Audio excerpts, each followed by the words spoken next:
말씀을 나누도록 하겠습니다. 구정 명절이 이제 며칠 앞으로 다가왔는데 그래서 또 고향에 일찍 간 우리 청년들도 보이는 것 같습니다. 우리 한번 앞뒤 좌우로 인사하겠습니다.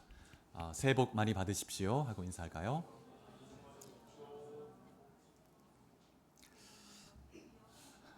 예.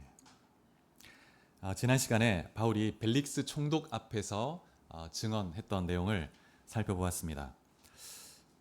더둘로라는 당시의 최고의 변호사를 선임해서 대제사장 또 장로들이 바울을 고소했는데 세 가지로 그 제목을 정해서 이제 고소를 했습니다. 그런데 증거가 없었고 증인도 없었습니다. 그래서 바울이 하나하나 논리적으로 반박했죠. 그래서 바울이 자신의 무죄를 증언하는 과정에서 자신의 신앙 고백하는 그것을 빠뜨리지 않았습니다. 그래서 자신은 예수의 도를 따르는 자이고 의인과 악인의 부활을 믿는 자다 이렇게 고백했습니다. 그래서 자신은 하나님 앞에서나 사람 앞에서 양심의 거리낌이 없이 살아왔다 이런 고백을 하고 있습니다. 그래서 이 벨릭스가 양쪽의 변론을 다 들어보니까 이 더둘로의 고소가 근거가 없음을 딱 한눈에 알 수가 있었습니다. 그리고 이 복음의 진리가 이 로마라는 체제에 위협이 되는 것이 아님을 확신할 수 있었습니다. 그러면 이 벨릭스가 무죄를 선언하고 그냥 풀어주면 되는데 근데 그렇게 하지 않고 재판을 연기시키죠. 그리고 바울에게 자유를 주고 그 다음에 친구의 돌봄을 받을 수 있도록 이렇게 허락을 해 주었습니다. 그런데 이것이 은혜죠. 풀어주지 않은 것이 은혜입니다. 만약 풀어주게 되면 곧바로 이제 아마 또 여러 이제 악한 무리들이 유대인들이 붙어서 매복해서 바울을 죽이려고 할 것입니다. 오늘은 벨릭스가 이제 개인적으로 바울을 만나 대화하는 장면을 보려고 하는데요. 그리고 베스도 총독 앞에서 바울이 했던 증언 짧은 내용인데 보도록 하겠습니다. 24장 24절을 보시면 며칠이 지나서 벨릭스가 그 아내 두루실라라는 여인 유대 여자입니다. 이 여인과 함께 바울을 부릅니다. 그리고 예수 믿는 도에 대해서 들었다고 말씀하고 있습니다. 이 벨릭스는 예수 믿는 도에 대해서 잘 아는 사람이었습니다. 근데 이 벨릭스는 도덕적으로 평판이 그렇게 좋지 못했습니다. 로마의 역사가 타키투스라는 사람이 이 벨릭스에 대해서 이런 기록을 남겼는데요. 그는 온갖 수치스러운 짓을 하면서도 벌을 받지 않아도 된다고 믿는 사람이었다. 이렇게 평가할 정도로 이 벨릭스라는 사람은 그렇게 좋은 사람이 아니었죠. 이 드루실라는 벨릭스의 세 번째 아내였습니다. 그래서 요세푸스라는 유대 역사가의 기록을 보면 이 벨릭스에 대한 기록이 나오는데 또 이 드루실라에 대해서 어떻게 기록을 남기고 있냐면 이 드루실라가 굉장히 미인이었다고 기록을 하고 있습니다. 그래서 벨릭스가 이 드루실라를 아내로 얻을 때 나이 차이가 엄청나게 많이 났는데 드루실라가 한 20살 정도 됐을 때 이 한 30살 정도 차이가 나이가 더 많았죠. 굉장히 나이 차이가 많이 났는데 두 번째 아내를 버리고 이 드루실라를 아내로 맞아들인 것입니다.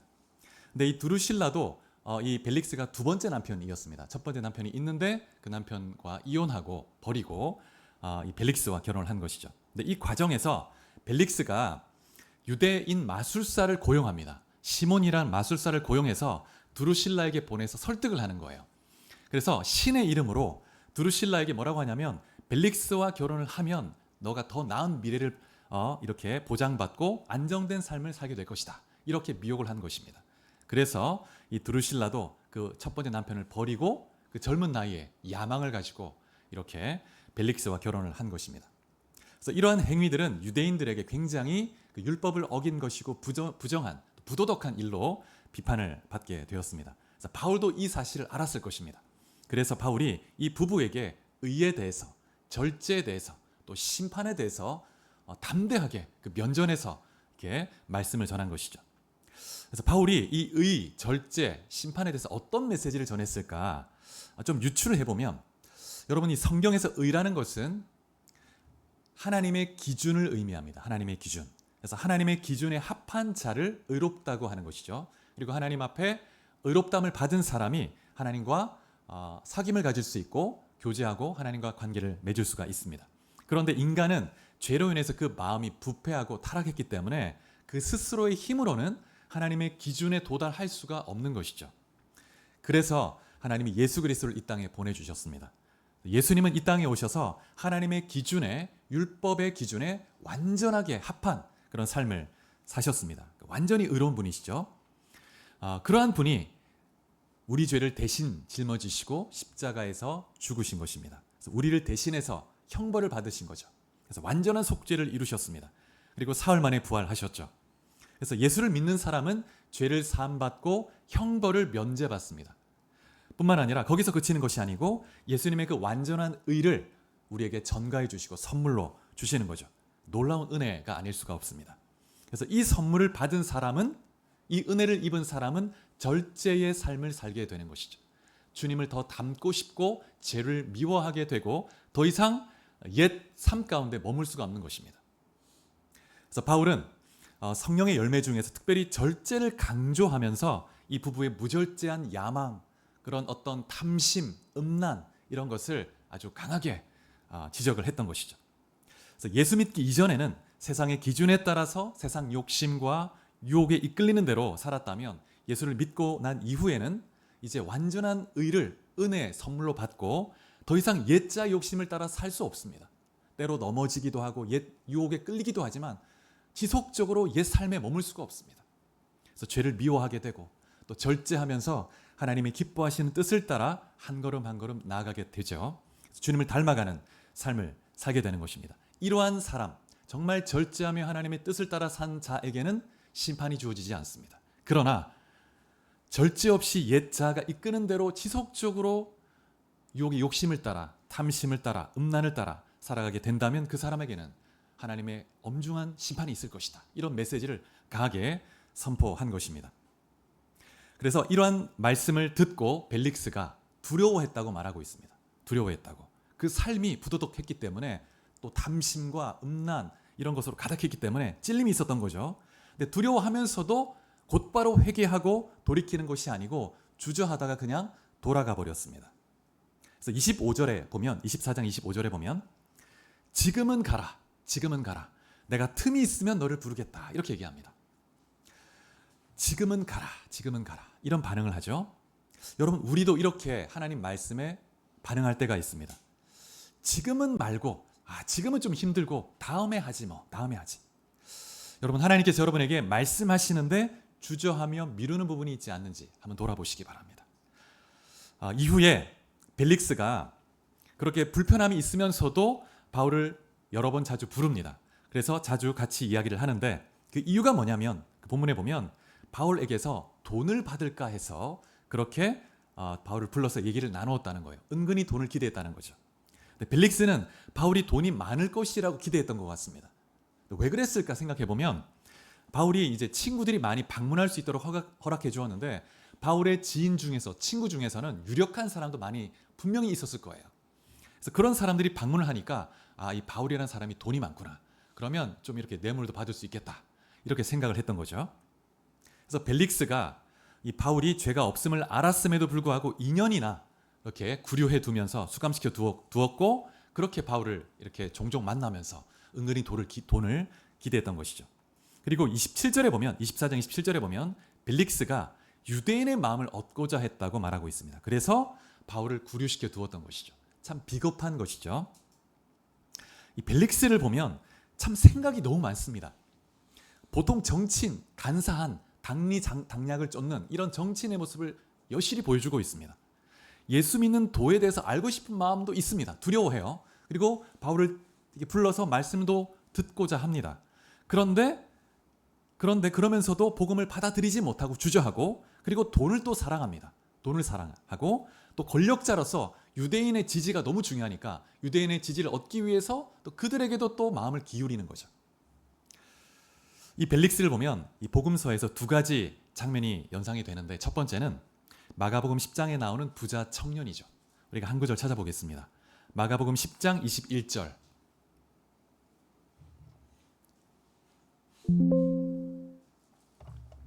마가복음 10장 21절 말씀 같이 한번 봉독해 보겠습니다. 시작.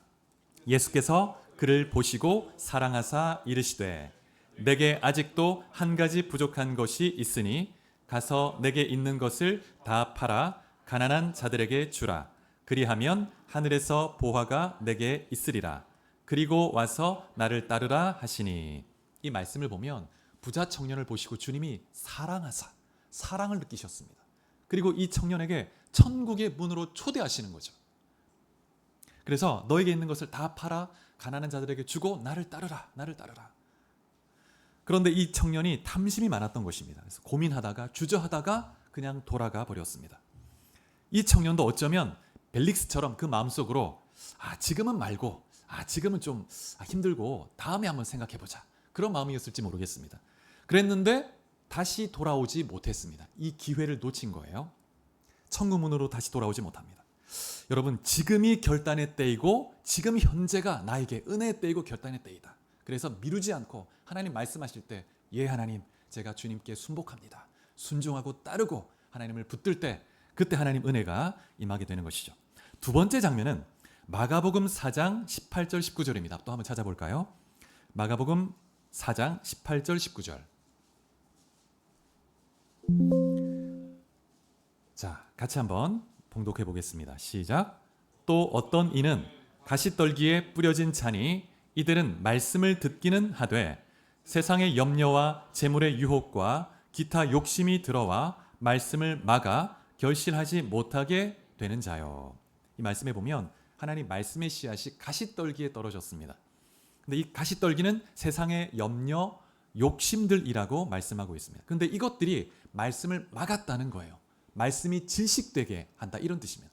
말씀이 질식되게 막아버린 거죠. 그래서 이 말씀이 결실하지 못하게 했다는 것입니다. 여러분, 말씀을 들을 때 정말 우리가 말씀을 귀 기울여 듣고 또 그 당시에는 또 은혜롭게 듣기도 합니다. 기쁘게. 그런데 우리 마음속에 이 말씀을 막는 것들이 있는 거예요. 그러면 이 말씀이 결실하지 못하게 되는 것입니다. 그래서 이 벨릭스의 모습을 보면 말씀을 듣기는 했지만 그 마음속에 권력에 대한 야망, 또 탐심, 음란, 이런 것들이 말씀을 막아버린 겁니다. 딱 질식시켜서, 그래서 결단하지 못하고 하나님 앞에 나오지 못하는 그런 모습을 볼 수가 있습니다. 톨스토이가 이런 말을 했습니다. 모든 사람들이 세상을 변화시키고자 한다. 그러나 정작 자신을 변화시키겠다고 생각하는 사람, 결단하는 사람은 많지 않다. 이런 말을 했죠. 참 의미 있는 말입니다. 여러분 자신은 어떻습니까? 말씀을 듣기는 하지만 근데 내 마음속에 세상의 염려, 유혹들, 또 어떠한 것들이 그 말씀을 막아서 이 말씀이 결실하지 못하게 하는 어떠한 것들이 있지 않는가? 변화되지 못하게 하고 성장하지 못하게 하는 그런 것들이 있지 않는지 돌아보고 또 결단하고 주님께 나아갈 수 있기를 축복합니다. 벨릭스 다음으로 오늘 본문 25장으로 넘어오면 이제 베스도라는 사람으로 이제 총독이 바뀌게 되죠. 이제 베스도 앞에서도 이제 바울이 증언을 하게 되는데, 이 베스도가 부임한 이후에 인수인계를 마치자마자 3일 만에 예루살렘을 방문합니다. 그래서 총독은 보통 가이사랴에 머물고 있죠. 그런데 유대 절기나 중요한 일이 있을 때는 예루살렘에 방문해서 이제 안토니아 성전에 그 성체에 머물면서 이제 그 치안을 또 이렇게 하게 됩니다. 그런데 이제 유대 총독으로 와서 가장 중요한 지역인 예루살렘에 와서 유대 지도자들을 방문하고 예방하고 인사하는 거죠. 그래서 취임 예방을 하는 것입니다. 그런데 이 제사장들과 유대 고위 관리들이 이 기회를 놓치지 않고 또 바울을 고소합니다. 총독이 바뀌었으니까 또 한번 고소를 해보는 거예요. 그러면서 뭐라고 요청을 하냐면 바울을 예루살렘으로 이송해서 시켜서 재판을 이곳에서 받게 해달라고 요청을 하는 것입니다. 똑같은 의도죠. 그래서 도중에 매복하고 있다가 바울을 죽이려고 하는 것입니다. 근데 베스도가 그들의 요구를 듣고 나서 그들의 요구대로 허락하지 않고 재판을 하자. 근데 가이사랴에서 하자. 이렇게 말합니다. 바울이 가이사랴에서 구금돼 있었고 또 지금 거기에 있으니까 굳이 부르지 말고 내가 곧 내려갈 것이니까 그곳에 나와 함께 가서 재판을 하자고 이야기하게 됩니다. 이것도 하나님의 섭리적인 보호하심이죠. 베스도가 만약에 유대인의 마음을 얻고자 하는 마음, 실제로 오늘 본문에 보면 베스도가 유대인의 마음을 얻고자 하는 마음이 있습니다. 유대 이 지도자들과 관계를 잘 유지하는 것이 총독으로 너무나 중요한 일이기 때문에 그들의 요구, 바울 한 사람 요구하는 대로 들어주면 되거든요. 근데 그렇게 하지 않아요.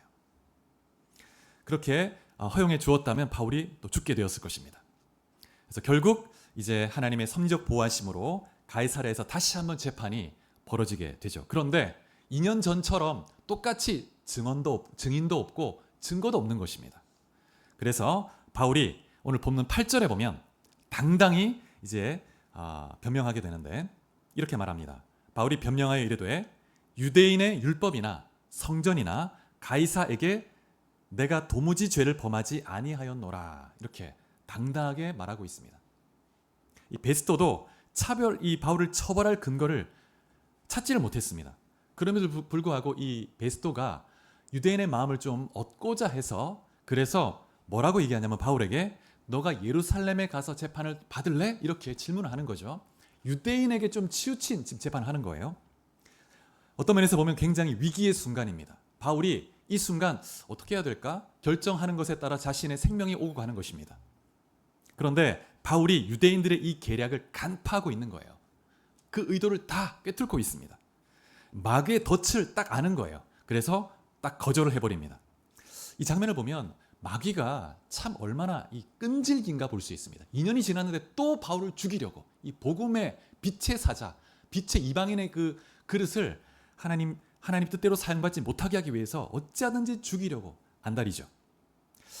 여러분, 이 마귀는 똑같은 방법을 계속 쓰고 있습니다. 마귀는 아담과 하와를 유혹했던 그 방법을 지금도 또 똑같이 씁니다. 지금도 반복하죠. 그래서 우리가 말씀을 조금만 진지하게 연구해보고 읽어보고 묵상해보면 마귀의 전략을 알 수가 있습니다. 마귀가 이런 방법들 쓰는구나. 그러면 우리 삶 속에서 깨어서 말씀 안에 딱 서 있으면 딱 보이는 거죠. 어떠한 제안이 올 때 이것은 마귀의 전략이구나. 하나님의 뜻이구나. 분별이 딱 되는 거예요. 그런데 우리가 말씀을 너무 몰라서 또 말씀을 진지하게 그냥 피상적으로 읽기만 하니까 또 묵상하지 않고 그러니까 속고 또 반복해서 넘어지고 그렇게 쓰러지는 것이죠. 잠언 10장에 보면 이런 말씀이 있습니다. 21절에 의인의 입술은 여러 사람을 교육하나 미련한 자는 지식이 없어 죽느니라. 의인의 입술은 여러 사람을 교육합니다. 그 안에 말씀이 있기 때문에 교훈도 주고 지혜도 줍니다. 근데 미련한 자는 진리가 없습니다. 말씀이 없으니까 지식이 없어 죽는다고 말합니다. 호세아 4장 6절에 보면 호세아가 탄식하며 말하는 게 뭐냐면 내 백성이 지식이 없으므로 망하는도다. 하나님 말씀이죠. 하나님이 내 백성이 지식이 없으므로 망하는도다. 여러분 한 분 한 분이 진리의 말씀을 진지하게 읽고 묵상하며 진리 안에 설 수 있기를 축복합니다. 그러면 어둠의 세력들의 괴계를 꿰뚫어 볼 수 있습니다. 그런데 우리의 삶 속에 이런 여러 상황들을 만날 때 바울처럼 이 적들의 괴계를 분별하면 좋지만 분별하기 힘들 때도 있습니다. 우리는 완벽하지 않기 때문에 그런 위기의 상황, 그런 양자택일의 그 순간에 이게 헷갈릴 때가 있어요. 뭐가 하나님의 뜻이지? 근데 정말 하나님의 뜻을 따라 정확한 판단을 내리고 싶지만 쉽지가 않습니다. 그렇기 때문에 우리는 날마다 하나님을 바라보며 말씀을 붙들고 묵상하고 또 하나님 앞에 기도하며 하나님을 의뢰해야 합니다. 그러지 않으면 우리가 하나님 앞에 온전히 설 수 없죠. 그래서 하나님 앞에 하나님 내 결정, 내 선택, 나의 말, 나의 걸음을 붙들어 주시고 인도해 주옵소서.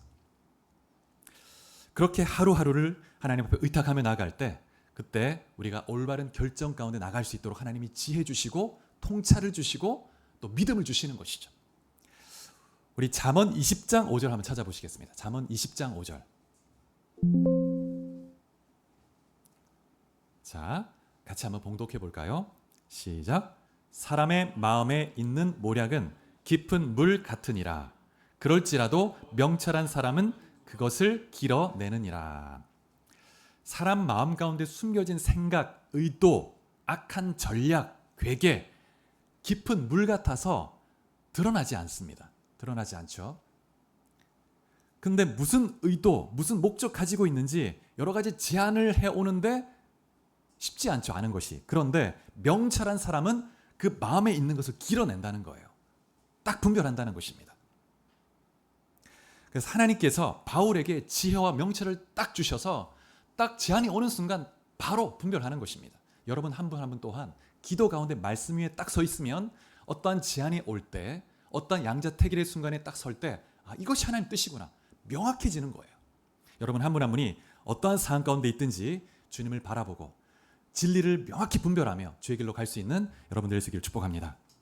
그래서 바울이 예루살렘으로 올라가지 않고 가이사에게 상소하게 됩니다. 이곳에서는 이제 이게 정말 내가 이대로 가다가는 죽겠구나 판단한 거죠. 로마 시민권을 가진 사람의 가장 큰 특권 중에 하나가 황제에게 상소하는 것입니다.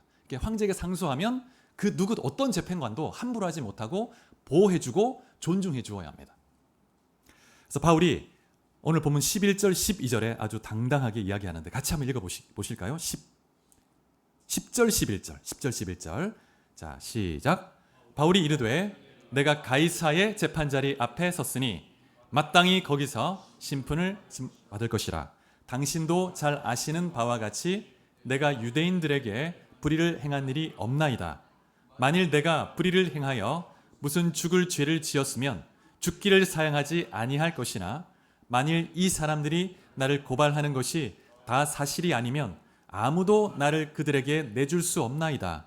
내가 가이사께 상소하노라 한대.